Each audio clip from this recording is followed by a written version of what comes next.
Hello, welcome to another tutorial video. This time we're going to be looking at the last minute notes for section B on the language paper, which is going to be describe and explain in question 5 and argue and persuade in question 6. Question 5 you're going to spend less time on because that's the one that's worth 60 marks and the other's worth 24 marks.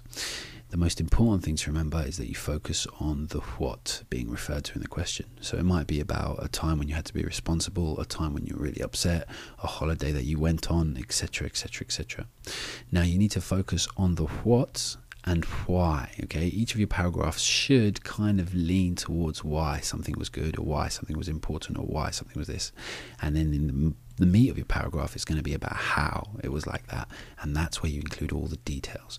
As you remember that describe and explain essentially means detail something to a purpose. You're explaining something. If you're explaining it, then you've been asked something and you're actually giving the details of it, and all the details are in the description. So it's basically detailed focus, and that's what you want to do the whole way through.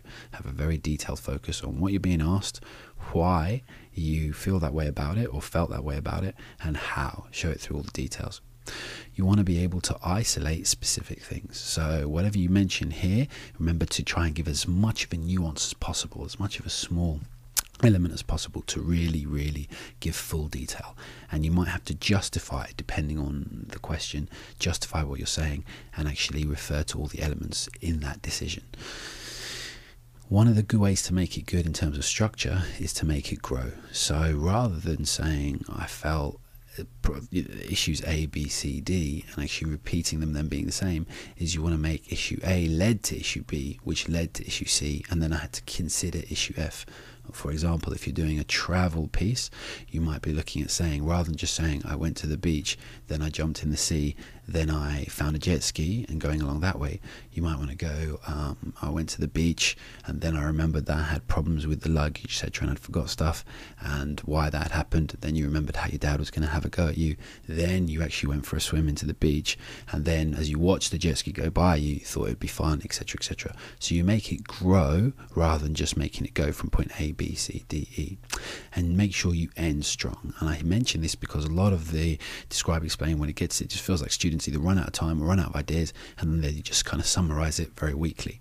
One of the things about getting an A and an A star is that your piece is as strong all the way through, so you need to end with the same kind of verve and confidence that you've started with the beginning, or make it the other go round. If I was going to do it anyway, go the other way around. You could start with a more simplistic beginning, try and use like a different opening, like an opening with speech or something, or an opening with maybe a sign from somewhere or something you read, just to give it something original, rather than the best ever I had, or the best whatever it was I ever had was, because the examiner's going to read that 6,000 times over the summer, to try and make yours stand out, and definitely build towards a strong ending.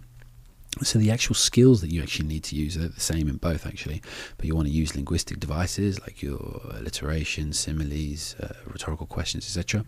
Try and make the description very vivid, so use your senses. Use varied sentences and varied sentence lengths. So you might use complex sentences or compound sentences, and then you might have really long sentences, really short sentences, and you're going to have varied punctuation. I remind you that semicolon, exclamation mark, brackets and dash or hyphen, whatever you want to call it, they're the ones that get you a lot of marks in terms of using higher level punctuation. So I would try and use them several times if possible. Remember, with any of these things I mentioned, never overkill. So with these bits of punctuation, you only got to use them a few times in your whole piece. Same with linguistic devices, you only got to use them a few times in your whole piece.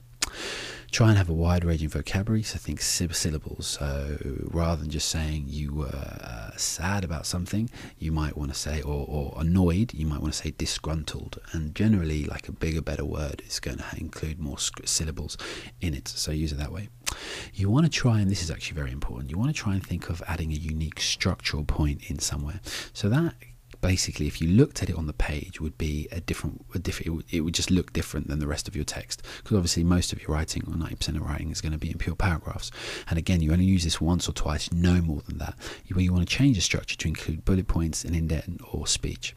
So perhaps you open with someone saying something, and that will be slightly different and offset than the rest. You might want to indent something. So for example, you say your question was on responsibility, or someone who's a role model to you, and why they're such such an effect on your life, you might be halfway through and then they sent me this text message, and then you'll indent that and separate it from the rest, and then just put in the text message in 2 lines indented, and then close it, and that's again going to give your piece a unique structure and say, oh, that text message changed my life, or it did blah blah blah blah blah. For example, if you were writing a travel piece and you're actually looking to use a unique structure point, you might want to use bullet points. You might want to say, I'd heard this, I needed to pack these items for the trip, etc., etc., etc. You put them in bullet points, and that gives you a unique structure, which is far more confident writing, to be able to change it rather than sticking to one form or one form or structure of writing. Try to be subtle in what you put and create a world for your reader. So don't try and wow them or completely excite them just by trying to go hammer and tongs with 100% energy in it. Try and make it subtle and make the reader kind of look around your world, really get involved in it, really get into it, because you're giving them so much detail. Don't just try and be like snappy and punchy right at the beginning, because generally your piece won't have the pace all the way through.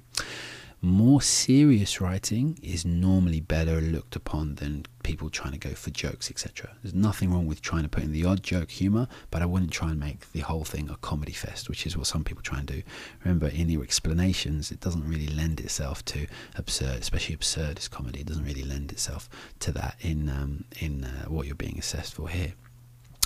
So in making that world, and I said before, use the senses and sensory writing, then go into the main character's head, then come out and look around. So they're having a thought about something. So if I refer to that beach example again, so he could be looking at the beach and then list a whole beautiful amount of things that he actually sees with all his senses, then come out and look around, and then say, he walked around and felt this and felt that, etc., etc., and then go back into the head about what he thinks, and then do that. That's a good technique. So if you did all of that, hopefully that will get you quite comfortably towards the higher grades, etc.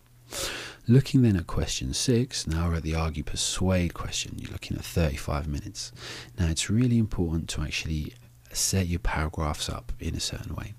Whatever your point is, you isolate that view, make it very clear, very staunchly support it, and then build it with a reason why, and then back it up with a fact or a testimonial, or proving something through a literary technique, etc., and then acknowledge and neutralize the opposing view. So for example, if we were talking about saving energy, and some people said, well, energy saving light bulbs, they don't give out enough light. You might then say, I acknowledge that some people to think that energy saving light bulbs don't save enough light, don't give off enough light to reading comfortably. However, this is a small price to pay, when it's actually millions of billions of homes we're talking about, and the cost of the environment, etc., etc., etc. And then you might want to offer on top of that something that could fix that issue somehow. And then you want to emphasize it into talk about higher level ideas. So what the higher part here I should actually add is kind of general moral or philosophical points. So the point I ended on there when I'm talking about, it's the world, you try and think of something that's higher level than just it's just my life here. Try and think about it in terms of how it affects the rest of the world. But you have to start from an opinion that's slightly lower down to grow. If you started with the really high talking about the world, then obviously you can't grow into something bigger than that. I hope that makes sense. Now use the skills as mentioned above in the sentence variation and the techniques and statistics. So we'll come to that a little more in this section down here. You're going to do exactly the same thing as you did earlier with section 5. You've got to use varied sentences, because this is all about writing skill, varied sentence length, varied punctuation. You're going to be looking at using a very wide vocabulary and unique structure, same as before. Also try and use, depending on how you're writing, first, second and third, because that shows great control. So for example, first, second, third person. So what you're looking at there, you might be talking about yourself, obviously in the first person, and then you might in speech be talking about someone else, or if you're in speech in terms of if you're writing a piece of about a travel journey and what you said, or if you're actually writing a speech, you could be talking you in the front row, you in the back row, you If it was a speech, you're referring to everyone. And then in the third person, you could be talking about people who think this, they are, people who think that, they are, etc., etc., etc. So try and use all three in it to show again the range of control and skill in your writing. And to show enough of the technique use, etc., or things that you could use, try and remember these. There's alliteration, it makes things stick in your head. Fact actually proves your point. Opinion gives us other people's ideas on something. Onomatopoeia, especially in speech, really makes kind of has a strong effect because it's more oral than the rest. It affects your ears. Sorry, not affects, but it resonates more with the way you're hearing something. Use rhetorical questions because they're always powerful, and it's always good to end a paragraph with a rhetorical question at least once, or actually no more than once. Any of these that you use, only use them once or twice. Don't just use them in every line. That's just bad. Emotive language is always really, really good in the argue and persuade because you're getting across something, making people feel something, making them feel it emotionally. That actually makes it more touching, and therefore they're more likely to agree with you.